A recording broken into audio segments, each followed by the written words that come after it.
Hello, today we are with Charlotte, who is a mum of a bilingual, and she's going to talk to us about how it is to raise a bilingual child. Yes. So to start, can you tell us a little bit about yourself and your daughter Lydia? Okay, so my daughter is 6. Her dad is from the Dominican Republic, and I am British. So we have two languages, which are Spanish and English. I also did a year abroad for my degree. So we were in Brazil for a year, which is Portuguese. I decided when she was a baby. So I came back to the UK when I was just to have Lydia. And so Lydia was born in the UK. And originally we were going to go straight back to the Dominican Republic, but I was very ill, so I stayed in the UK and decided to speak to Lydia in Spanish from like a baby when For a she baby, wouldn't yeah. really have understood, but I guess it was just habit, no? We just assumed that the family language was going to be in Spanish, so it was just always that Spanish would be our family language. And then I decided that I wanted to do a degree, so we stayed in the UK. But her dad isn't here.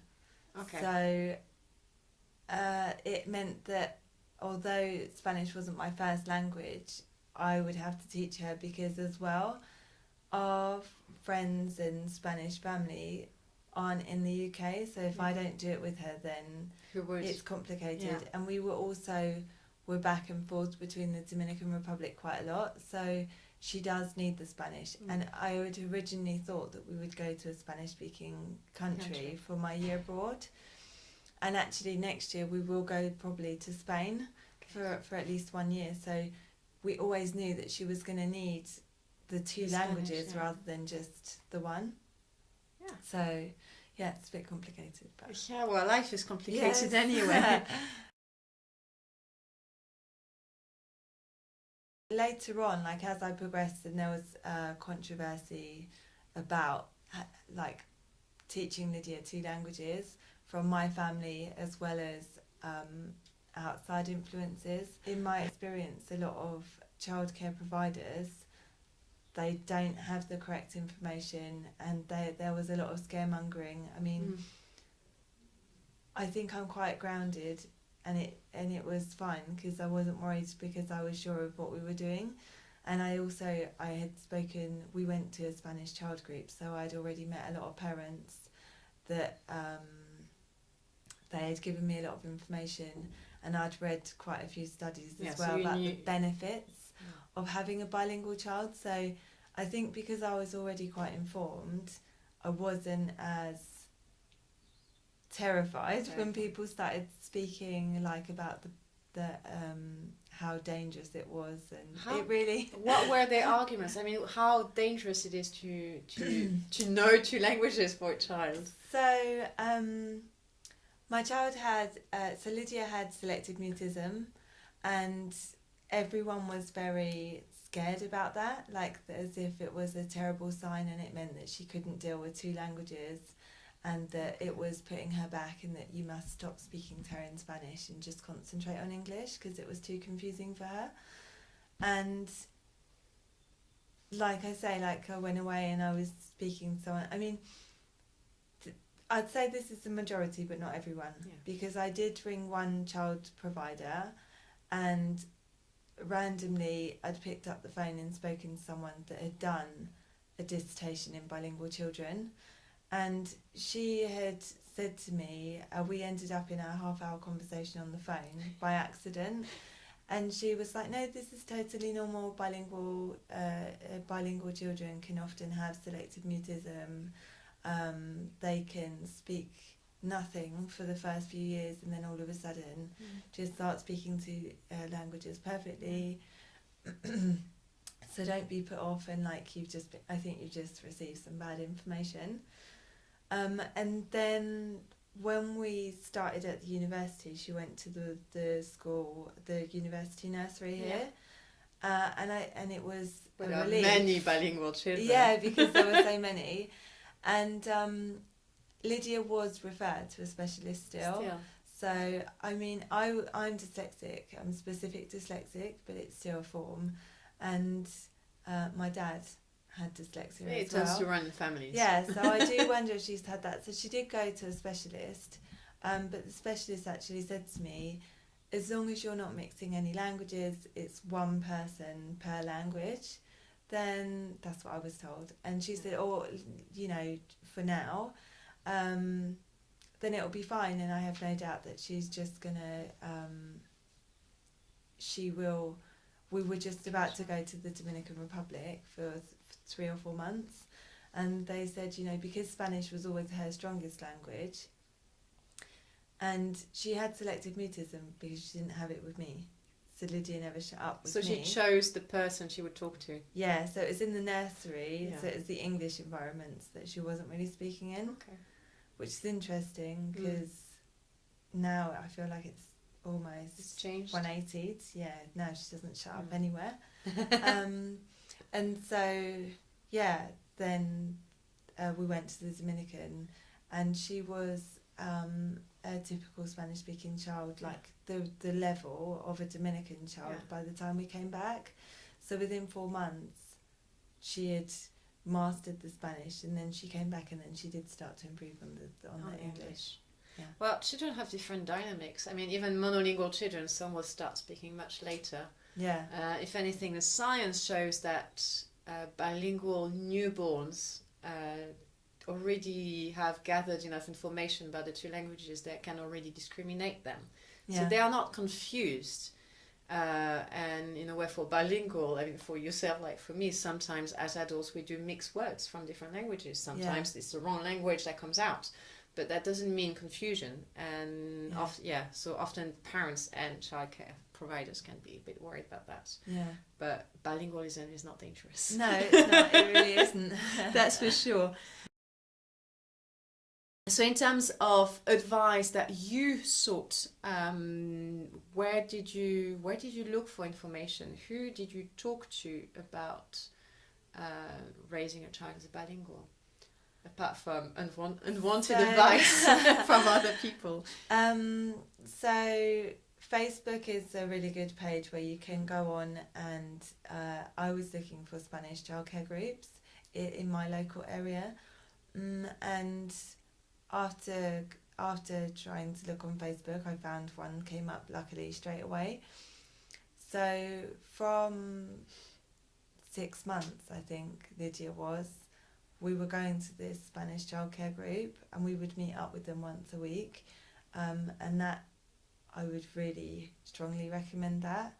And also, I think because we were a reasonably small group, we shared a lot of information amongst ourselves, and I'm not sure who was benefiting more from meeting up. Yeah, it was. I'd definitely say it was much about the parents as it was for the children, and then also the children had other children to speak that language with, and also the parents are giving each other tips, and I think that is the most useful place to get information.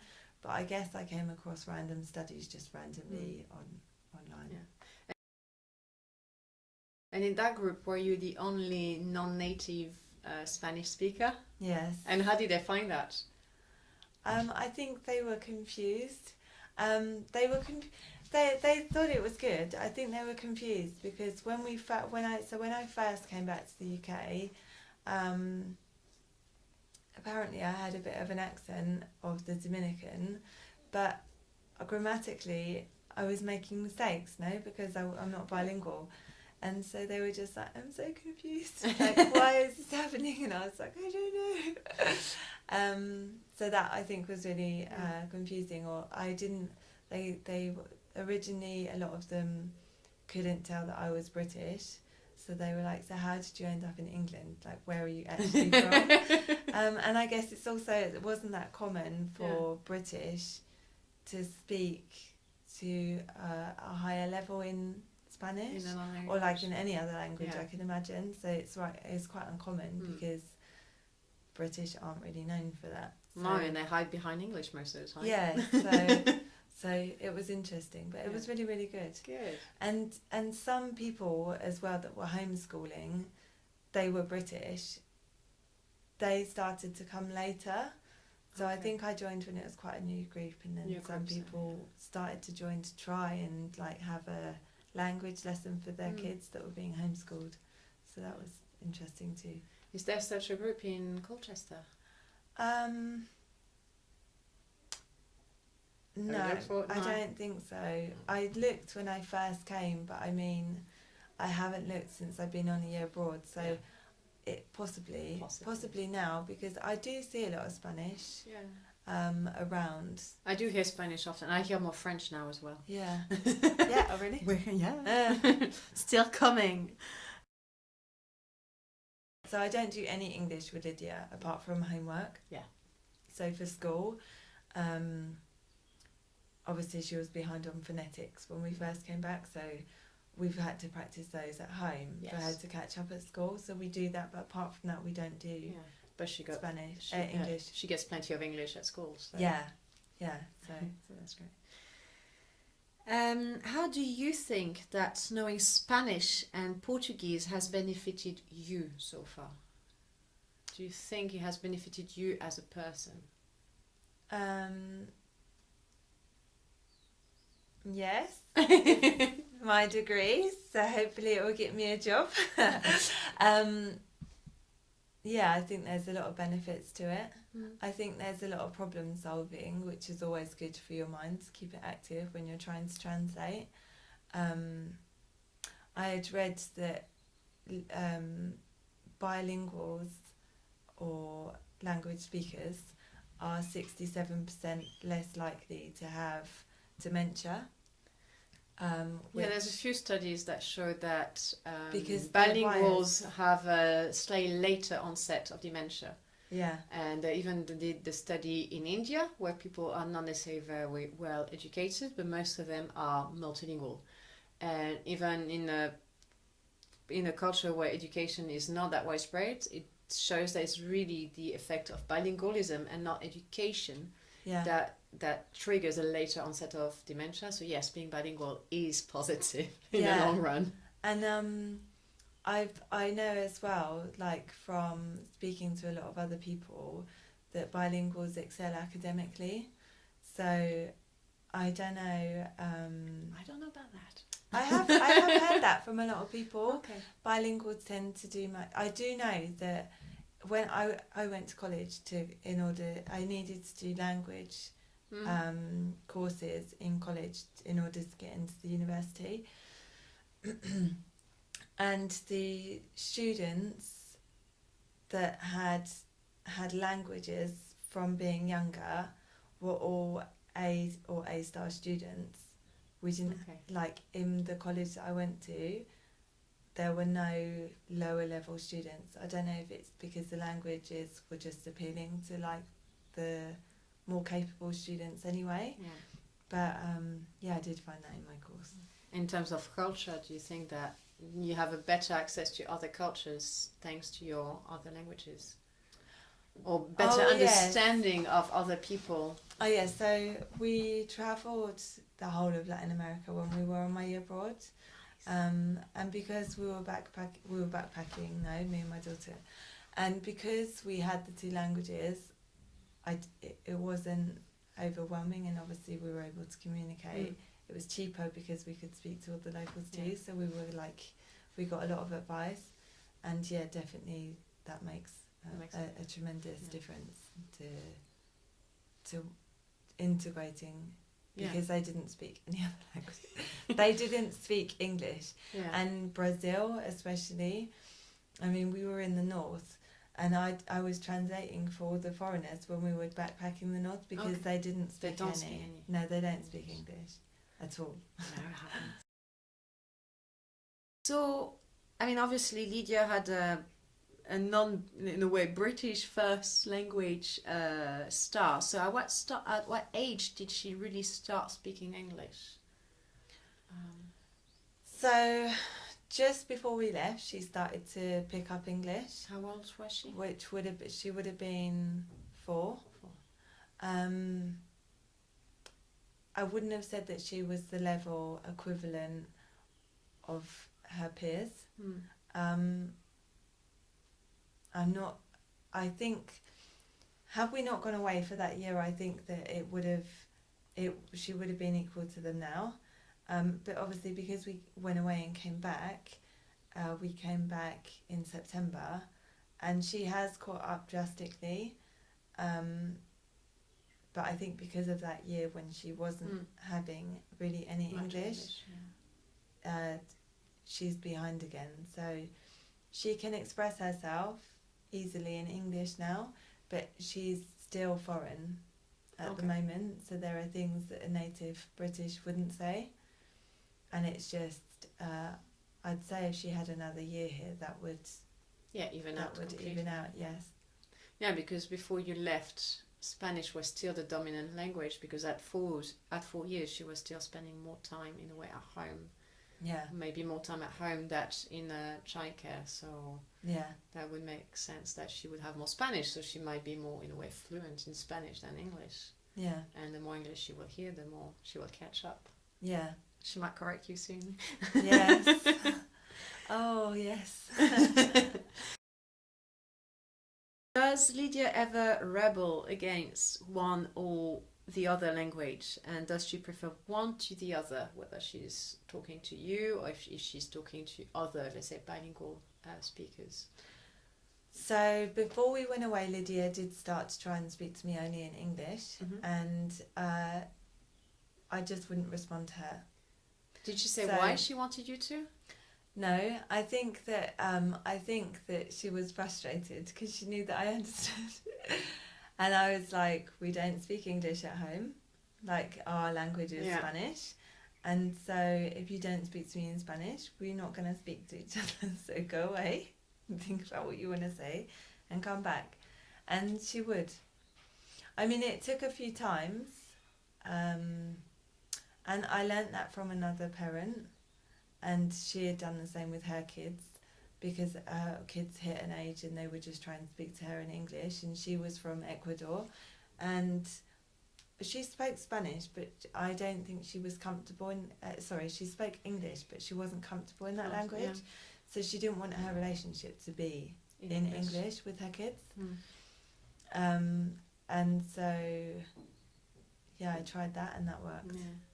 Well, sometimes, I mean, there's how we work out our social relationship changes depending on age. Yeah. And there's a moment where children want to be integrated with the rest of the group, and if the rest of the group tends to speak English, they want to look cool. They don't want to look uncool. Yeah. So that's why sometimes they want to ditch the other language, because obviously you understand English and you can speak English, so how could you not? Yeah. How would you not? Yeah. Because that is the there's an age where sometimes children just want to look cool like everybody else. Yeah.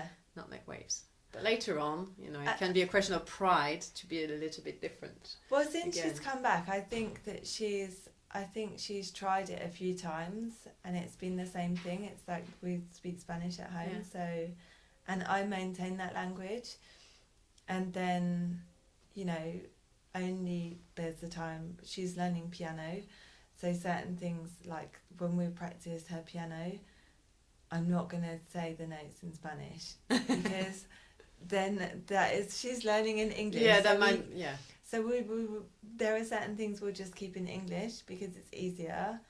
I might quiz her now and again, like, what does that mean in Spanish? Just because if we go to Spain, then she might have to translate that for herself. She does ask me a lot of translation questions. Okay. Which I found really interesting.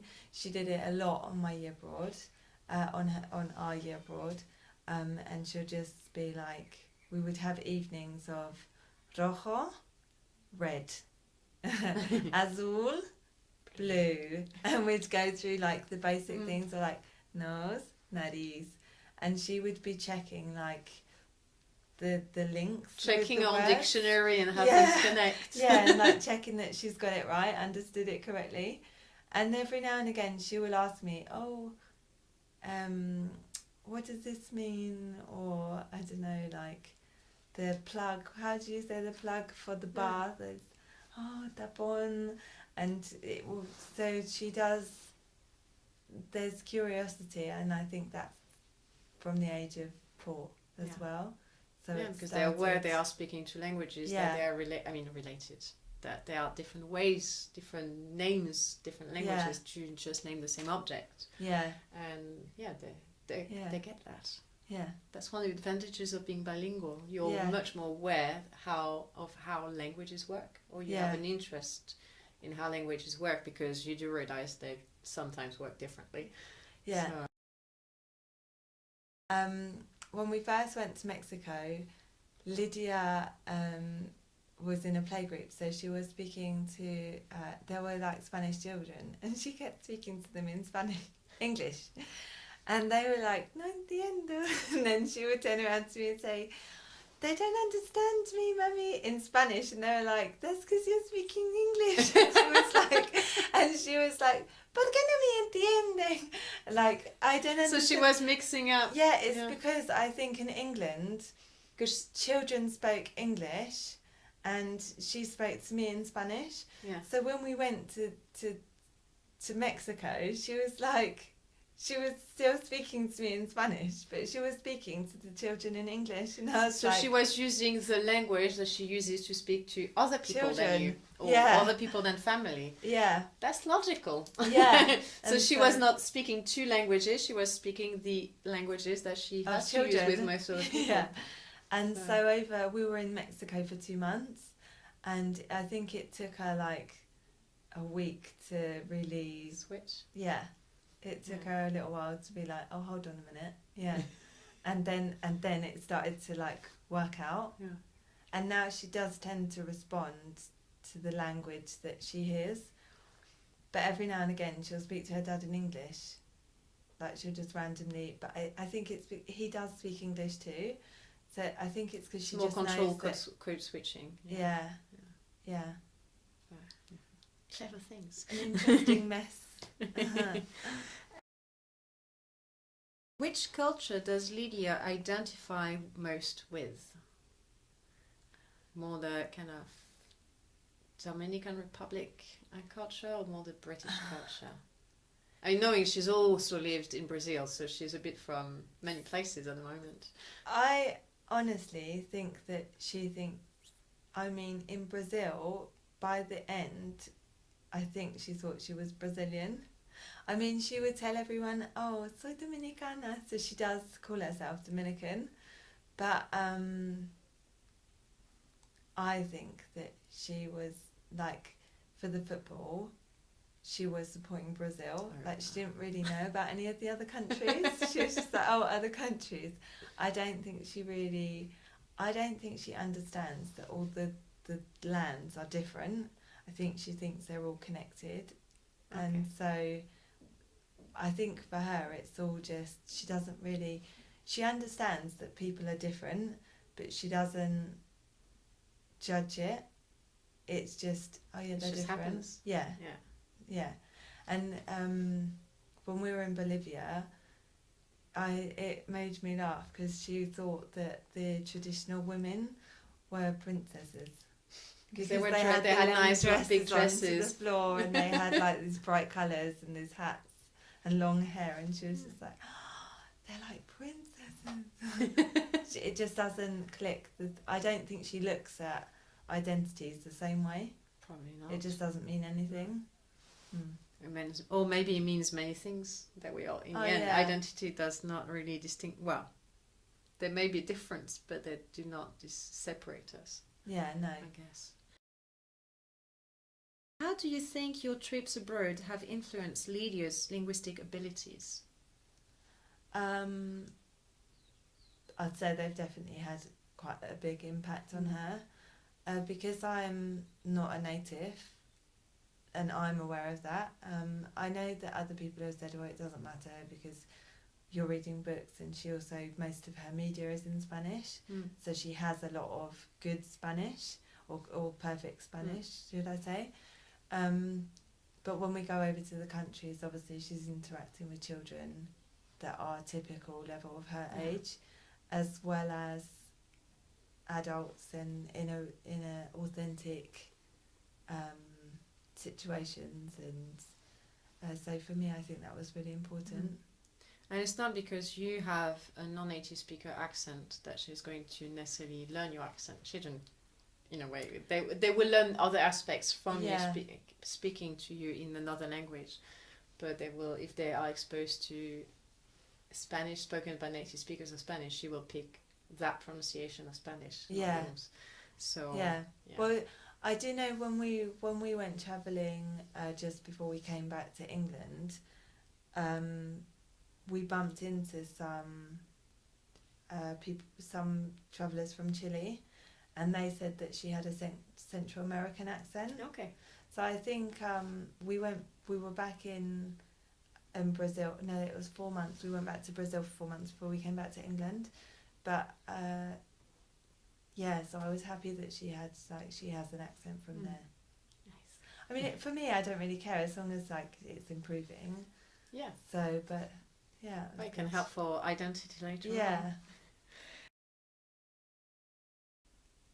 on. Are you planning to encourage Lydia to learn more languages in the future? Yes. I hope that I would have put her in for French because they do a French class for children at her school. But because she's behind for her age, I decided to wait. So as long as once she's catched up with English and Spanish perfectly, I would then try and get her into maybe another language. Yeah, just before she turns 12. No. There's no end limit. So. Oh well, in any age, but I think the earlier the better. Yeah. It's also a question of about how much she will hear of all the languages. So just if you keep current. Yeah. That's all. That's in the end what matters. But yeah. What advice would you give to parents wishing to raise their child a bilingual or a multilingual? What would you tell them to do? Don't listen to the majority of other advice from other people. That when it's negative, I think it's take all the advice, and then you do have to work out what works for you and your child, because I do think what works for one doesn't work for another automatically. I think you have to be quite strong-minded. Is that a word? I think it does. You have to be strong-willed. Yeah, you have to have quite a strong mind and decide this is what I'm going to do. Because even everyone else will come round later. So my mum and one of my sisters specifically thought it was absolutely ridiculous that I spoke to Lydia in Spanish. And until the point where they were a little bit offended by it for some reason. And so you can have that, and you just have to, not be offended by it, and not just, that's their opinion, and just leave it there and just do what is best for you, because it is your relationship at the end of the day. Yeah. Do they see that more positively now? Oh, now they think everything's great. Okay. So now now they think, oh, she's so clever. She speaks 2 languages. How has this happened? And I'm like, well, it wasn't because of you. But and now they're really good. So that's why I say it will all turn round. Yeah. And even don't get worried about it either. I had so many different people. I could have freaked out so many times, she's never going to learn how to speak, she's never going to speak, I must stop speaking to her so that she can improve in one language. And it will just come when it comes. There's no point getting bogged down with age. I think you just need to just keep on with it, and at some point they are going to learn to speak the languages, and you just need to, it will be what it will be. So if it takes until 6 or 7, then it takes until 6 or 7 to have 2 strong languages, because I don't think it's worth stopping, because the probability is that you won't restart. So I think it's really important to be consistent, and it's making it harder for the kids to stop and start. Like, you need to be consistent. So if you're going to do it, then just do it and stick to that, and then that's it. Don't think about it again. Yeah, I think that's the best advice. Yeah. Anything else you would like to add? No, I think I've said quite a lot. Well, thank you very much for talking to us. It's been a pleasure. Thank you.